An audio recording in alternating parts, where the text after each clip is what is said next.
Tirupati rural పరిధిలో ఉండే తనపల్లి ఇందిరమ్మ ఇళ్ల సమస్యలను తక్షణమే పరిష్కరించాలని రేషన్ షాపు ఏర్పాటు కోసం బియ్యం కార్డులతో వినూత్న నిరసనతో తిరుపతి రూరల్ తహసీల్దార్ కార్యాలయం వద్ద ధర్నా నిర్వహించారు. ఈ సందర్భంగా రూరల్ తహసీల్దార్కు వినతిపత్రం సమర్పించారు. సిపిఎం జిల్లా నాయకులు ఎస్ జయచంద్ర, పి సాయిలక్ష్మి, ఎం నరేంద్ర, మునిరాజు మాట్లాడుతూ తిరుపతి రూరల్ పరిధిలో తనపల్లిలో ఇందిరమ్మ గృహాల్లో అనేక సమస్యలు నెలకొని ఉన్నాయన్నారు. ఆ సమస్యలు పరిష్కారం కాక ప్రజలు తీవ్రమైన ఇబ్బందులకు గురవుతున్నారని తెలిపారు. ప్రధానంగా ప్రభుత్వం నగరంలో ఇల్లు లేనటువంటి వారందరికీ ఇందిరమ్మ ఇళ్లు పేరుతో కాలనీ నిర్మించి వారికి ఎటువంటి సౌకర్యాలు ఏర్పాటు చేయకుండా గాలి కుదిలేసిందని ఆరోపించారు. దాదాపు 1800 ఇళ్లలో కాపురం ఉంటున్నారని, 800 ఇళ్లలో కాపురం ఉంటున్నారు కాబట్టి అదేవిధంగా రేషన్ షాపు లేకపోవడంతో చుట్టుపక్కల ఉన్న తనపల్లి, తిరుచానూరు, తిరుపతిలో అగ్రహారం లాంటి ప్రాంతాలకు వెళ్లి తెచ్చుకుంటున్నారని తెలియజేశారు. దీనివల్ల తీవ్రమైన ఇబ్బందులకు గురవుతున్నారన్నారు. అంగన్వాడీ కేంద్రం లేకపోవడంతో తనపల్లికి వెళ్లి పిల్లలను వదిలి రావాల్సిన పరిస్థితి ఏర్పడిందన్నారు. గర్భిణులు, వారికి ఇవ్వాల్సిన గుడ్లు ఇలాంటివన్నీ కూడా ఆ ప్రాంతానికి వెళ్లి తెచ్చుకోవాల్సిన పరిస్థితి ఏర్పడిందన్నారు. వేసిన బోర్లు రిపేరు కావడంతో దాన్ని పట్టించుకునే నాథుడే లేదన్నారు.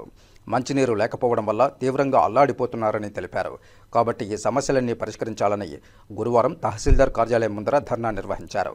ఈ ధర్నాలో చిరంజీవి, జుగంధర్, మధు, గణేష్, శ్రీవాణి, రత్నమ్మ, లక్ష్మి, అమరావతి, జ్యోతి, లక్ష్మణరావు తదితరులు పాల్గొన్నారు. తిరుపతి రూరల్ పరిధిలో ఉన్నటువంటి ఇందిరమ్మ ఇళ్ల సమస్యను పరిష్కారం చేయాలని చెప్పిన ఈరోజు ఎంఆర్ఓ ఆఫీస్ కాడ ధర్నా నిర్వహించడం అనేది జరుగుతూ ఉంది.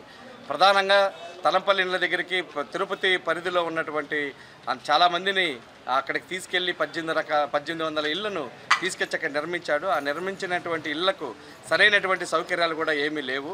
అదేవిధంగా అక్కడ విద్యుత్తు సంబంధించినటువంటి సమస్య, అదేవిధంగా రేషన్ షాపులకు సంబంధించింది అక్కడ ఏ ప్రాంతానికి వెళ్ళి రేషన్ వేయించుకోవాలో అన్నది చాలా తీవ్రమైనటువంటి ఇబ్బందులకు గురవుతూ ఉంది. రేషన్ షాపును అక్కడ ఏర్పాటు చేయాల్సినటువంటి అవసరం ఉంది.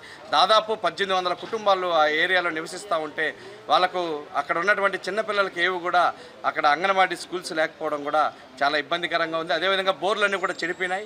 దాదాపు 200 రూపాయలు పెట్టి ఒక్కొక్క ఇంటికి 200 రూపాయలు వేసుకొని బోర్లు రిపేర్ చేయించినటువంటి పరిస్థితి ఉంది. అక్కడ ట్యాంక్ అంతా కూడా పగిలిపోయింది. దాన్ని ఏవి కూడా తనపల్లి ఉన్నటువంటి ఇందిరమ్మ ఇళ్లను ఎవరు కూడా పట్టించుకున్నటువంటి పరిస్థితి లేదు. ఏ పంచాయతీకి వెళ్ళినా ఇది మా పరిధిలోకి రాదు, మా పరిధిలోకి రాదని వేసుకుంటారు. కానీ చంద్రగిరి పరిధిలో ఉన్నటువంటి ఓట్లు మాత్రం ఆ చంద్రగిరి ప్రాంతంలో ఉన్నటువంటి ఎమ్మెల్యేకి ఓట్లు వేస్తూ ఉన్నారు. కానీ ఆ పరిసర ప్రాంతాల్లో ఉన్నటువంటి సమస్యలు మాత్రం ఆ ఎమ్మెల్యే కానీ అదేవిధంగా ఎంఆర్ఓ గారు కానీ వీళ్ళు ఎవరు కూడా పట్టించుకున్నటువంటి దాఖలాలు కనిపించట్లేదు. తక్షణమే ఆ సమస్యలు పరిష్కారం చేయాలని చెప్పి ఈరోజు సిపిఎం పార్టీ డిమాండ్ చేస్తూ ఉంది. ఈ సమస్యలు కనుక పరిష్కారం చేయకపోతే రేపు దశల వారీగా కూడా ఆందోళన కార్యక్రమాలు రూపొందిస్తామని చెప్పి అనేది ప్రభుత్వానికి హెచ్చరిక చేస్తూ ఉన్నాం.